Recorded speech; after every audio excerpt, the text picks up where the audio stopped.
তাহলে কি আপনি শাহাদা বলতে চান? না না না, কারণ আমার একটা অতিরিক্ত প্রশ্ন আছে। নাকি আজ?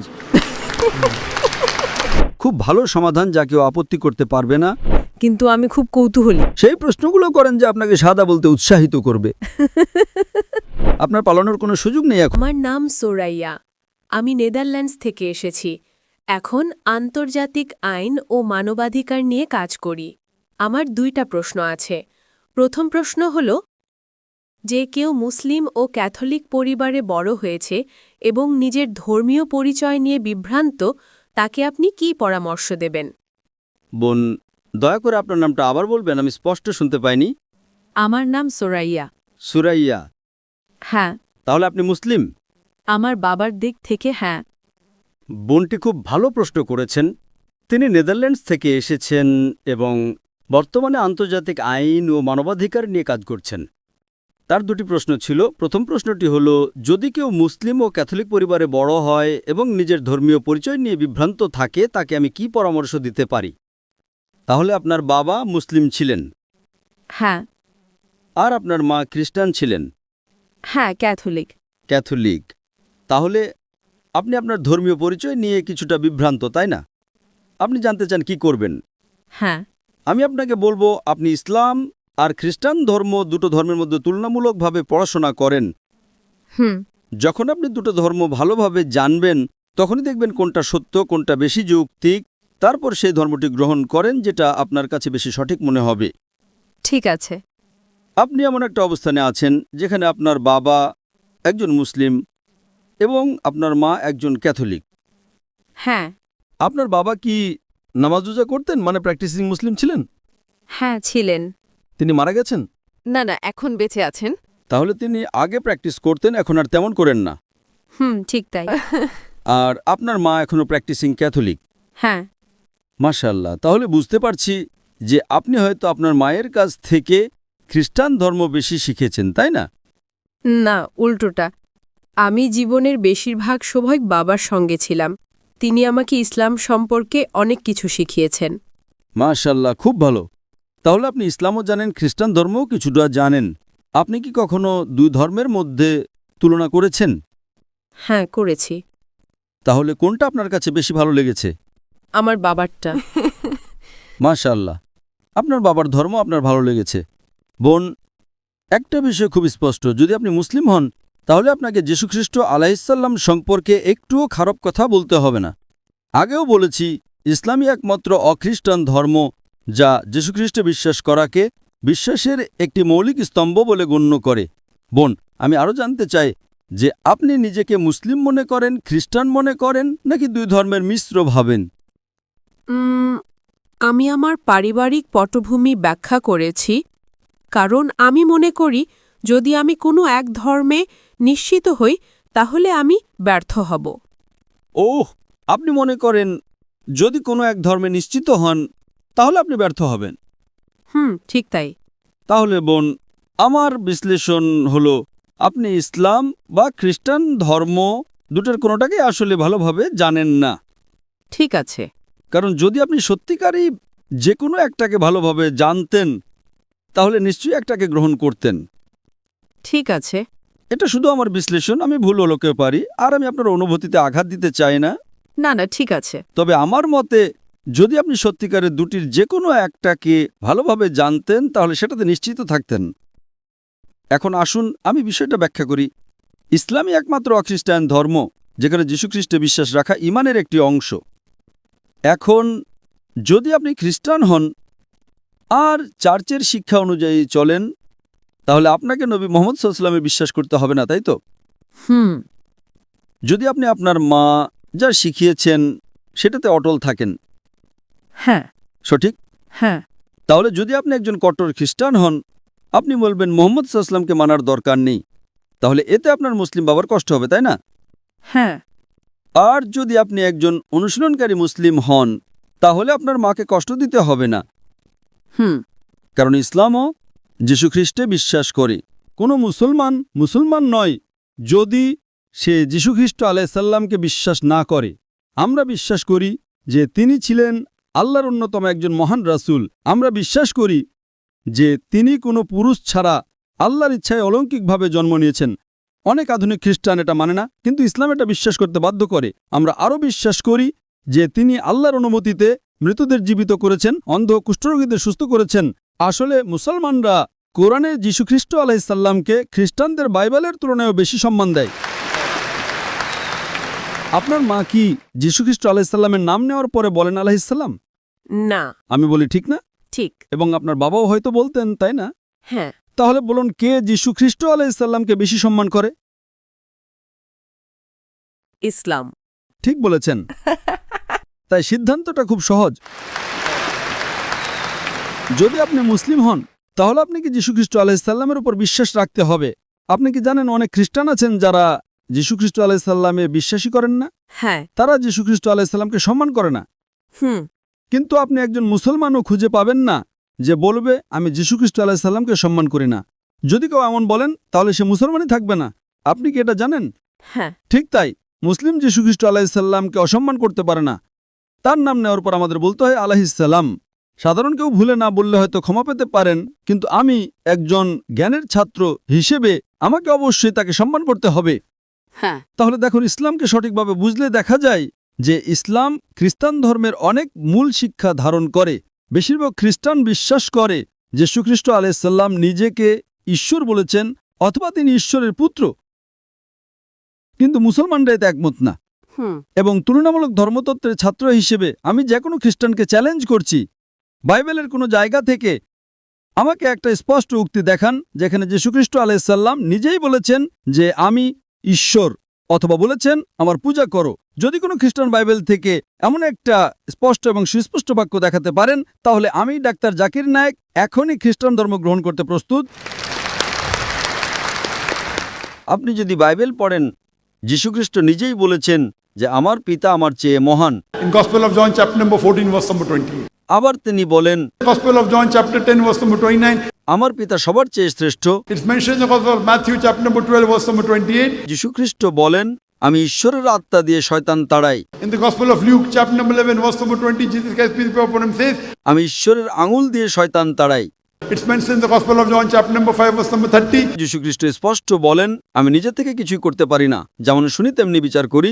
আমার বিচার ন্যায়, কারণ আমি নিজের ইচ্ছা নয়, বরং যিনি আমাকে পাঠিয়েছেন তার ইচ্ছা অনুসরণ করি। যদি কেউ বলে আমি নিজের ইচ্ছা নয় বরং সর্বশক্তিমান ঈশ্বরের ইচ্ছা অনুসরণ করি, তাহলে সে একজন মুসলিম। অতএব যীশুখ্রিস্ট নিজেই বাইবেলে বলেছেন যোহন 5:30 অনুযায়ী যে তিনি এক অর্থে মুসলিম, অর্থাৎ আল্লাহর ইচ্ছার প্রতি আত্মসমর্পণকারী। It's mentioned in the Gospel of Matthew chapter number 5 verse number 7 to 20. Jesus Christ peace be upon him says, তিনি বলেন মনে করো না যে আমি আইন বা নবীদের ধ্বংস করতে এসেছি। আমি ধ্বংস করতে আসিনি, বরং পূর্ণ করতে এসেছি। যে কেউ আদেশ ভঙ্গ করবে আর মানুষকে তা শেখাবে, তাকে স্বর্গে ক্ষুদ্রতম বলা হবে, আর যে আদেশ মানবে আর মানুষকে মানাতে শেখাবে স্বর্গে মহান বলা হবে। তিনি আরও বলেন যদি তোমাদের ধার্মিকতা পণ্ডিত ও ধর্মপ্রাণ লোকের চেয়ে বেশি না হয়, তবে তোমরা স্বর্গে প্রবেশ করতে পারবে না। এই কথাগুলো বাইবেলের কিং জেমস ভার্সনে লালক্ষরে লেখা, অর্থাৎ যীশুখ্রিস্টের নিজ মুখের কথা। it's mentioned in the Gospel of John chapter number 14 verse 24. Jesus Christ peace be upon him says, তোমরা যে কথা শুনছো তা আমার নয়, বরং যিনি আমাকে পাঠিয়েছেন আমার পিতার। it's mentioned in the Gospel of John chapter number 17 verse number 3. তুমি একমাত্র সত্য ঈশ্বর এবং যীশুখ্রিস্ট যাকে তুমি পাঠিয়েছ। It's clearly mentioned in the book of Acts chapter number 2 verse number 21. হে ইসরায়েলের লোকেরা শোনো, নাসরাতের যিশু একজন মানুষ যাকে আল্লাহ তোমাদের মাঝে পাঠিয়েছেন অলৌকিক কাজ ও নিদর্শনের মাধ্যমে। অর্থাৎ যীশুখ্রিস্ট ছিলেন আল্লাহর নবী, যার মাধ্যমে আল্লাহ অলৌকিক কাজ করিয়েছেন। তাই যদি আপনি ইসলাম গ্রহণ করেন, আপনাকে যীশুখ্রিস্টকে ভালোবাসতে হবে এবং শ্রদ্ধা করতে হবে। ঠিক আছে। এখন যদি যে যীশুখ্রিস্টের শিক্ষা মেনে চলে, তাহলে আমি বলবো একজন সত্যিকারের মুসলিম একজন খ্রিস্টানের চেয়ে অনেক বেশি খ্রিস্টান। কারণ বাইবেলে বলা হয়েছে In the book of Proverbs chapter number 20 verse number 1. যে অ্যালকোহল একজন উপহাস করে। In the book of Ephesians chapter 15 verse number 8. এতে বলা হয়েছে মদ পান করো না। বেশিরভাগ মুসলিম মদ পান করেন না, কিন্তু খ্রিস্টানদের মধ্যে অনেকেই এটা করেন। বাইবেলে উল্লেখ করা হয়েছে যে যীশুখ্রিস্টের অষ্টম দিনে খতনা করা হয়েছিল, কিন্তু খ্রিস্টানদের মধ্যে কেউ সেটা পালন করেন না। অন্যদিকে মুসলিমরা সবাই এটা পালন করেন। It's mentioned in the book of Leviticus chapter number 11 verse number 7, in the book of Deuteronomy chapter number 14 verse number 8, in the book of Isaiah chapter number 68 verse number 2, যে শূকরের মাংস খেও না, কিন্তু বেশিরভাগ খ্রিস্টানই শূকরের মাংস খান আর মুসলিমরা তা একেবারেই খান না। তাহলে বলুন, যীশুখ্রিস্টের শিক্ষা কে বেশি অনুসরণ করছে, মুসলিমরা না খ্রিস্টানরা? তাই যদি আপনি ইসলামের শিক্ষা অনুসরণ করেন তাহলে বাস্তবে আপনি যীশুখ্রিস্টের সত্যিকারের অনুসারী হচ্ছেন। আর হয়তো আপনার মা প্রথমে অসন্তুষ্ট হতে পারেন, কারণ তিনি জানেন না। তখন আপনি বলতে পারেন, মা, আমি একজন ডাক্তার জাকির নায়েকের লেকচারে গেছিলাম, তিনি বললেন, মা, আপনি কি অ্যালকোহল পান করেন? বাইবেল বলে করো না। আপনি কি শূকরের মাংস খান? বাইবেল বলে খেও না। you know it's mentioned in the book of Deuteronomy chapter number 22 verse number 5. যে নারী যেন পুরুষের পোশাক না পরে, পুরুষে যেন নারীর পোশাক না পরে। It's mentioned in the 1 Timothy chapter number 2 verse number 9. নারীদের উচিত শালীন পোশাকে সংযতভাবে নিজেদের সাজানো, সোনা গয়না বা বিলাসী পোশাকে নয়। আপনি কি মাদার মেরির ছবি দেখেছেন? হ্যাঁ, তার মাথা ঢাকা ছিল কিনা? হ্যাঁ। তো মাদার মেরি কি মুসলিমদের মতো নাকি আপনার মা মুসলিমদের মতো? মেরি। আপনি জানেন কোরআনে মারিয়াম নামে একটি সম্পূর্ণ অধ্যায় আছে এবং কোরআন মরিয়ামকে উল্লেখ করে। It's mentioned in Surah Imran chapter 3 verse number 42. وَإِذْ قَالَ الْمَلَائِكَةُ يَا مَرْيَمُ إِنَّ اللَّهَ اصْطَفَاكِ وَطَهَّرَكِ وَاصْطَفَاكِ نِسَاءَ الْعَالَمِينَ। কোরআন মা মেরিকে সকল জাতির নারীদের ওপরে বলে অভিহিত করে। তো কে মা মেরিকে বেশি সম্মান করছে, বাইবেল নাকি কোরআন? কোরআন। তো আপনি কাকে অনুসরণ করবেন, বাইবেল নাকি কোরআন? কোরআন। তো আপনি কেন কোরআন অনুসরণ করছেন না? জি। আমি আপনাকে বলছি অন্তত সেই আয়াতগুলো অনুসরণ করুন যা আপনি দেখেন।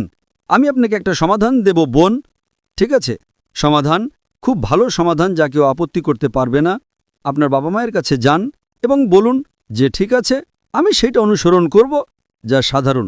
যা ভিন্ন সেটা আমরা কালকে আলোচনা করব, ঠিক? হ্যাঁ, হ্যাঁ। আমরা যা সাধারণ তা অনুসরণ করি। বাইবেল বলে শূকরের মাংস খেও না, কোরআন বলে শূকরের মাংস খেও না। আমরা শূকরের মাংস খাই না। বাইবেল বলে অ্যালকোহল পান করো না, কোরআন বলে অ্যালকোহল পান করো না। আমরা অ্যালকোহল পান করি না, ঠিক? সঠিক। তো অন্তত আসুন, বাইবেল বলে মাথা ঢাকতে, কোরআন বলে মাথা ঢাকতে। Bible says in the 1 Corinthians chapter number 11 verse 5 to 6.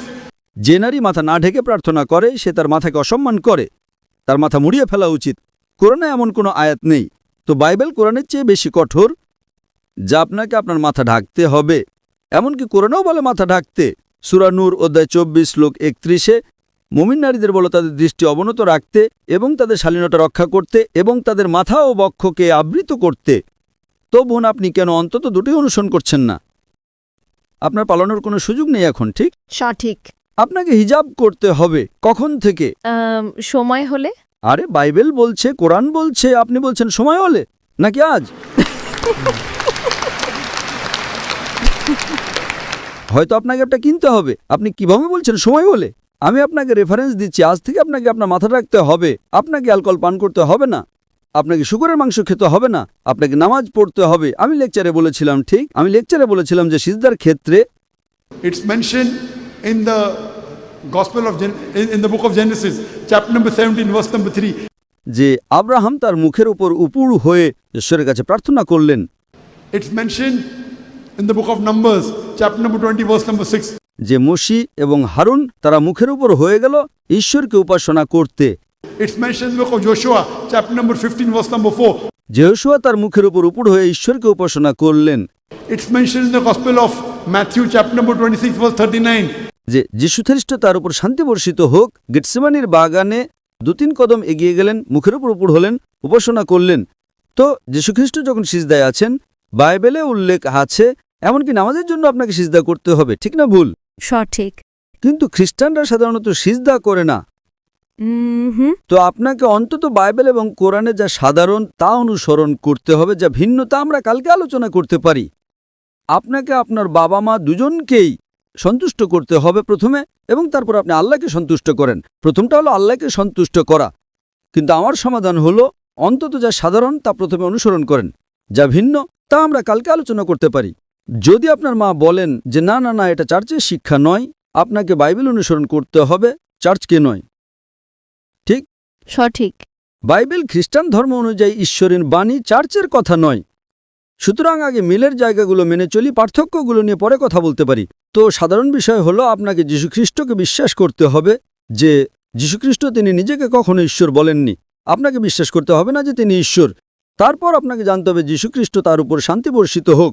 In the Gospel of John, chapter number 16, verse number 11 to 14, আমার তোমাদের বলার অনেক কিছু আছে, কিন্তু এখন তোমরা তা সহ্য করতে পারবে না। যখন সত্যের আত্মা আসবে তখন সে তোমাদের সব সত্যের পথে পরিচালিত করবে। তিনি হযরত মুহাম্মদ সাল্লাল্লাহু আলাইহি ওয়াসাল্লামের কথা বলছেন। যদি আপনার পড়শি সময় থাকে আমি মালাঙ্গে একটা বক্তৃতা দেব হযরত মুহাম্মদ সাল্লাল্লাহু আলাইহি ওয়াসাল্লাম এবং বিভিন্ন ধর্মগ্রন্থে।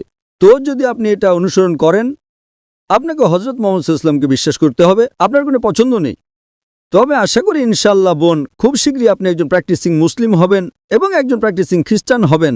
কারণ যদি আপনি প্র্যাকটিসিং মুসলিম হন, তাহলে যদি আপনি কোরআন এবং নবীর শিক্ষা অনুসরণ করেন, তাহলে খ্রিস্টানদের চেয়ে ভালো প্র্যাকটিসিং মুসলিম হবেন।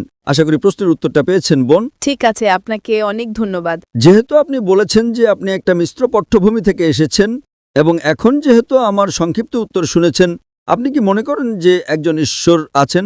হ্যাঁ। আপনি কি বিশ্বাস করেন যে হযরত মুহাম্মদ সাল্লাল্লাহু আলাইহি ওয়াসাল্লাম আল্লাহর রাসূল? হ্যাঁ। যদিও আপনি মিশ্র পট্টভূমি থেকে এসেছেন, তাহলে কি আপনি শাহাদা বলতে চান?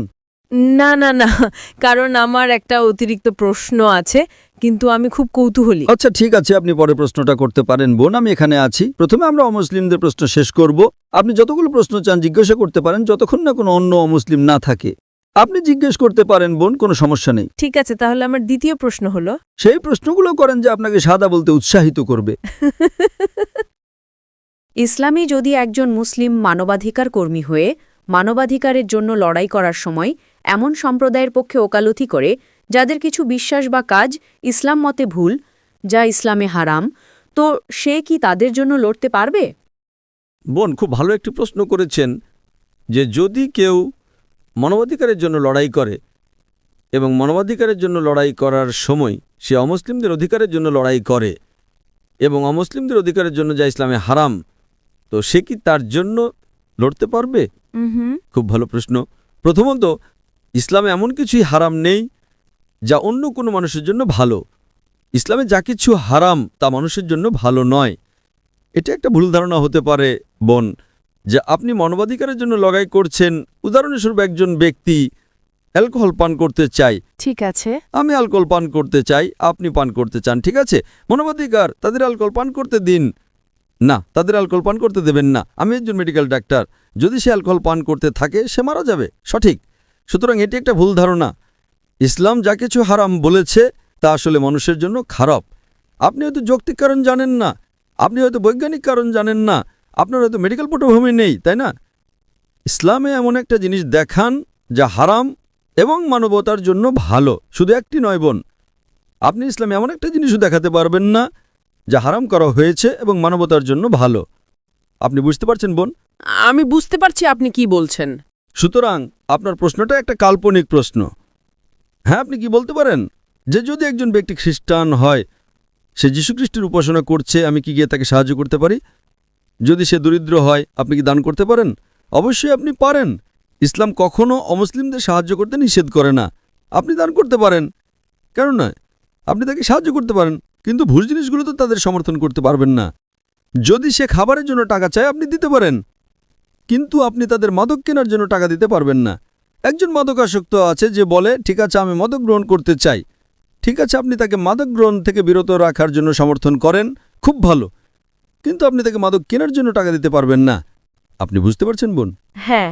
সুতরাং ইসলামে আপনি মানবাধিকারের জন্য লড়াই করতে পারেন, আপনি একজন অমুসলিমকে সমর্থন করতে পারেন, এটি সম্পূর্ণ অনুমোদিত, কিন্তু এমন কিছুতে তাদের সমর্থন করবেন না যা মানবতার বিরুদ্ধে। Hope that answers the question. আপনার সময়ের জন্য ধন্যবাদ। হ্যাঁ বোন, পরবর্তী প্রশ্ন। এই তো, প্রশ্ন নাকি শাহাদা? আর কিছু না। না, আপনি বলেছিলেন যে শাহাদা গ্রহণ করার আগে আপনার কিছু প্রশ্ন ছিল, তো আমি ভেবেছিলাম হয়তো আপনি 2-3টি প্রশ্ন জিজ্ঞাসা করবেন। না না, আমি শেষ করেছি। আপনাকে অনেক ধন্যবাদ। তো আপনি কি এখন শাহাদা গ্রহণ করতে রাজি? না এখনো না? না, কেন?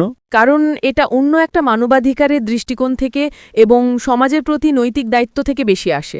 মানবাধিকার? আমি আপনাকে যে কোনো ধর্ম দেখান যেখানে ইসলামের বেশি মানবাধিকার আছে, একটা ধর্ম।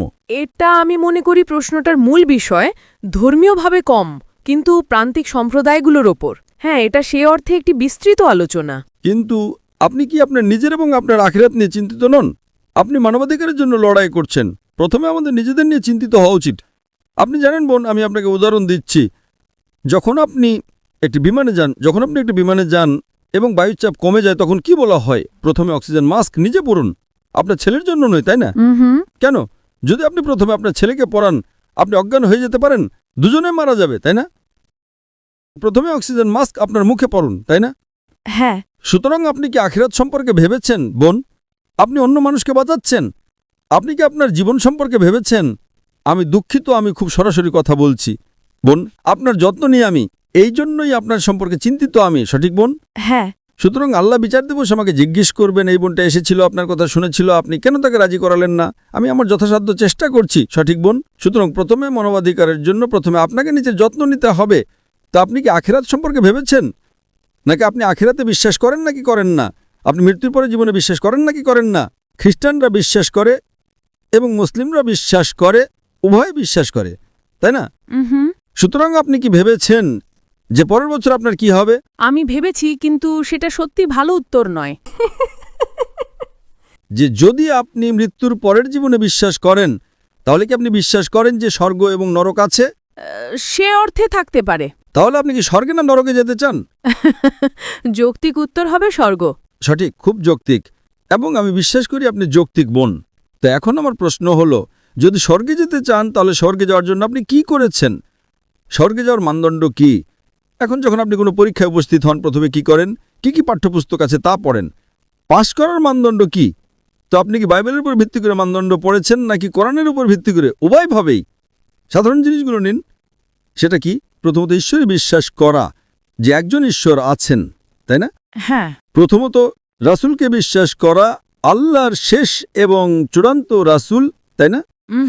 বাইবেল বলে শেষ রাসূল হলেন হযরত মুহাম্মদ সাল্লাল্লাহু আলাইহি ওয়াসাল্লাম, কোরআন বলে শেষ রাসূল হলেন হযরত মুহাম্মদ সাল্লাল্লাহু আলাইহি ওয়াসাল্লাম। তাহলে কি আপনাকে তাদের শেষ রাসূল হিসেবে গ্রহণ করতে বাধা দিচ্ছে? আমি মনে করি বিষয়টা আমরা যতটা বলেছি তার চেয়ে বড় আলোচনা হওয়া দরকার। ঠিক আছে, অন্তত আপনাকে চিন্তার খোরাক দিলাম। অন্তত বিচার দিবসে আপনি বলতে পারবেন যে ওকে, আমি একজন কৌতুকদীপক চেহারার ব্যক্তির সাথে দেখা করেছিলাম। আপনি জানেন, টুপি আর টাই পরা, এবং তিনি আমাকে এই জিনিসগুলো বলেছিলেন, আর তোমাকে তাদের উত্তর দিতে হবে। কারণ যদি যৌতুকভাবে এত গোষ্ঠী সাক্ষী থাকে, আমি আপনাকে রাজি করানোর চেষ্টা করেছি, আমি আপনাকে অনেক চিন্তার খোরাক দিয়েছি, তাই না? আর সত্য গ্রহণ করতে আপনি কতক্ষণ সময় নেবেন সেটা আপনার উপর নির্ভর। কয়েক ঘন্টা, কয়েকদিন, কয়েক মাস, কয়েক বছর, সেটা আপনার উপর বোন। এবং আমি আল্লাহর কাছে দোয়া করি যে তিনি যেন আপনাকে পথ দেখান এবং আপনাকে সর্বপথে নিয়ে যান বোন। আমি আপনার ভালো চাই বোন। আপনাকে অনেক ধন্যবাদ। আপনাকে স্বাগতম বোন।